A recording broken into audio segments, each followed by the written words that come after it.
مرد کی کمائی پر سب سے زیادہ حق کس کا ہوتا ہے؟ ایک عالم دین کے پاس ایک شخص جاتا ہے اور وہ یہ سوال پوچھتا ہے اور وہ آگے سے اتنا خوبصورت انداز میں مثال دے کر وہ آگے سے جواب دیتے ہیں، وہ میں آپ کے ساتھ ابھی شیئر کرتا ہوں۔ وہ آگے سے کہتے ہیں کہ اگر ایک مرد کے پاس اپنے گھر والوں کو کھلانے کے لیے صرف ایک ہی وقت کا کھانا ہے نا، اور اس کے گھر میں اس وقت جو ہے وہ اس کی ماں بھی بھوکی ہے، اس کا باپ بھی بھوکا ہے، اس کی بہن بھی بھوکی ہے، اس کا بھائی بھی بھوکا ہے، اور اس کی بیٹی بھی بھوکی ہے، اور اس کا بیٹا بھی بھوکا ہے، یہ اس گھر میں موجود ہیں، لیکن ایک وقت کا کھانا ہے، تو وہ کس کو کھلائے؟ اور ساتھ میں اس کی بیوی بھی بھوکی ہے۔ تو وہ آگے سے کہتے ہیں کہ وہ ایک وقت کا جو کھانا ہے وہ صرف اور صرف اپنی بیوی کو دینا واجب ہوگا اس کے لیے۔ کیوں؟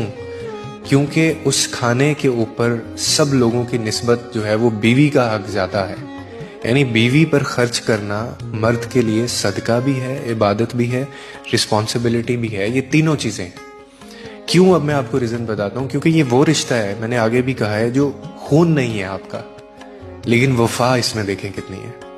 ماں، باپ، بھائی یا جو بہن ہوتے ہیں، یہ آپ کا اپنا خون ہے، مگر بیوی وہ رشتہ ہے جو تمہاری قسمت میں لکھ کر تمہارے نصیب سے تمہیں ملتی ہے، اور پھر وہ تمہاری ہر تھکن، ہر درد اور ہر پریشانی کو بانٹتی بھی ہے۔